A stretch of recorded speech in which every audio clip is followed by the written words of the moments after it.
This channel is sponsored by the Army Painter.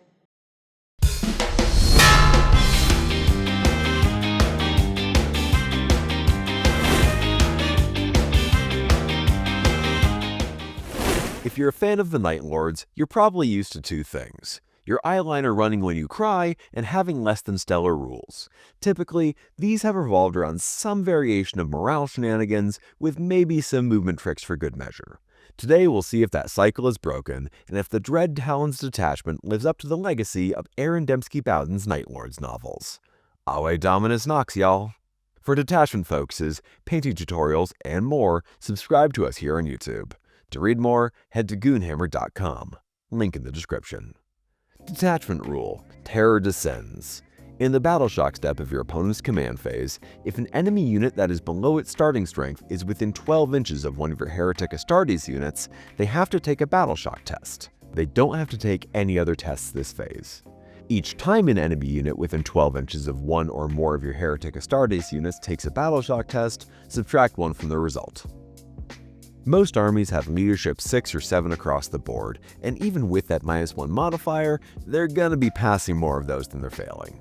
You're also just as likely to battle shock that key unit holding an objective as you are the bozos hanging out behind them who don't care about being battle shocked in the first place.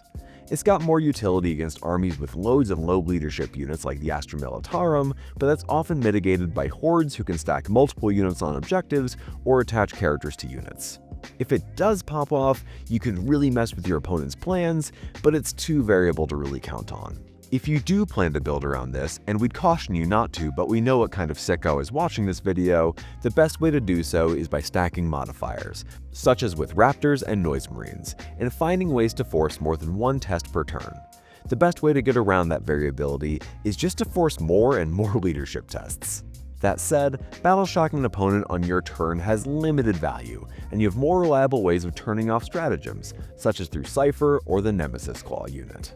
Dread Talons have 2 decent enhancements and 2 less than decent enhancements. Knight's Shroud gives stealth to a unit, but it can only go on a Chaos Lord, specifically one not wearing Terminator armor. It's still decent for a Hammer Lord with some Legionaries though. Willbreaker is dragged down by its timing.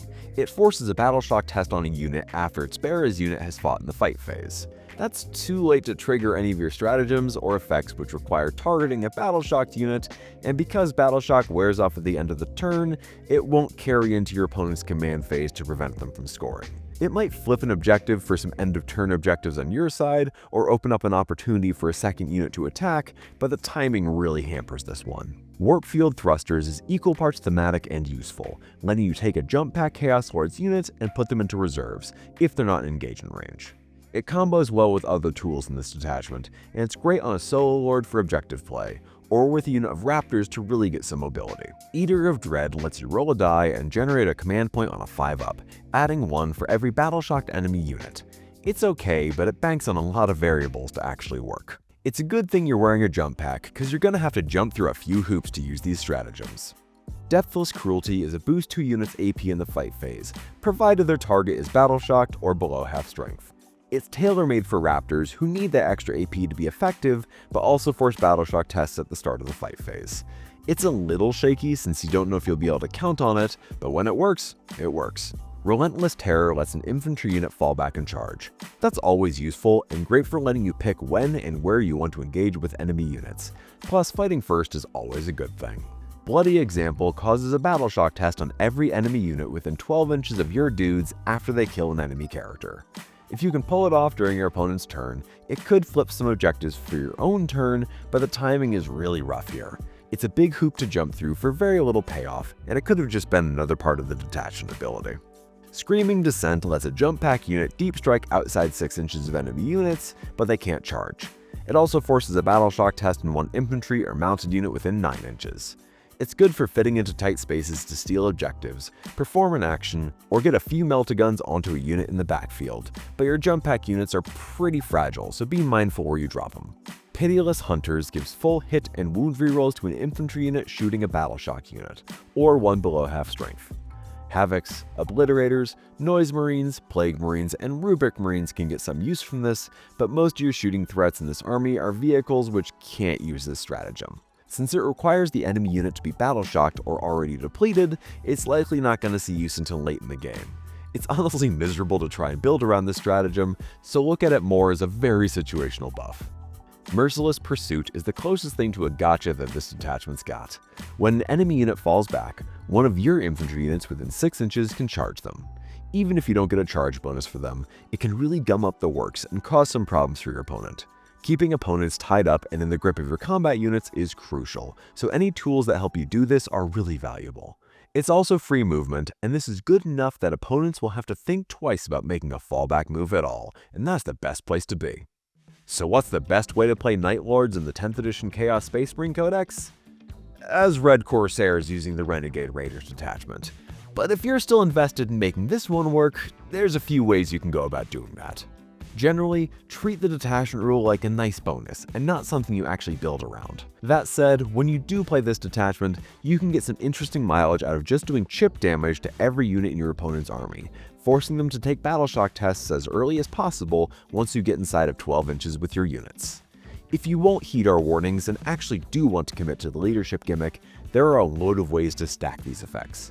By being Chaos Marines, they get access to a handful of Demon and Chaos Knight units that might be able to help out too.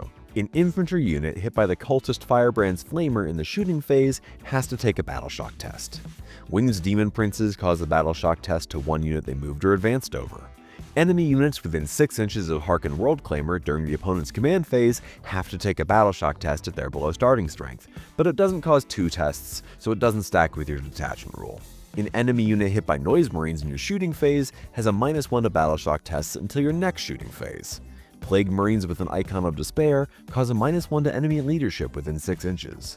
Enemy units within 6 inches of Raptors have to take a -1 penalty to their leadership tests, and also take battle shock tests at the start of the fight phase if they're engaged.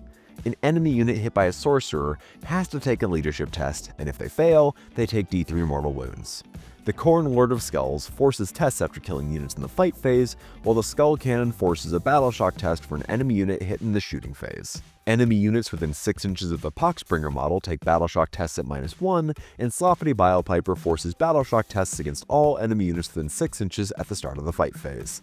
Lastly, War Dog Executioners cause battle shock tests for every enemy unit within 3 inches of a unit that they kill, while the Night Abominant can just point out a unit in the shooting phase and force it to take a battle shock test. If I missed any, 1, I didn't, and 2, I don't want you correcting me in the comments. The majority of these options are firmly in the cute but unreliable category, with Noise Marines and Plague Marines as the most viable choices of the bunch, with Raptors getting some play not only because of their leadership chicanery, but because of how they interact with your stratagems and enhancements too. The real value in this detachment comes from Screaming Descent and Warp Field Thrusters.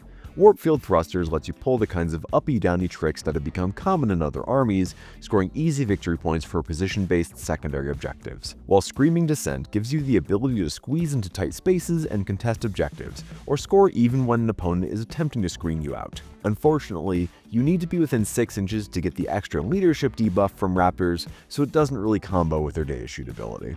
The stratagems here aren't a ton of help. The effects from Pitiless Hunters and Depthless Cruelty are really good, but it's hard to actually meet the conditions for them, which in turn makes it too difficult to rely on them in the first place. The infantry-only clause on Pitiless Hunters is particularly rough in that regard, because it's not worth taking Havocs or Obliterators for a buff you can't depend on. The result is that this army pushes you into melee, relying on some pretty middling AP1 damage from your Raptors and their chainswords. Warp Talons are better for actually getting some damage done, but Raptors still have some value for forcing those battle shock tests on targets within engagement range. Now let's go over the strengths and weaknesses. Warp Field Engines.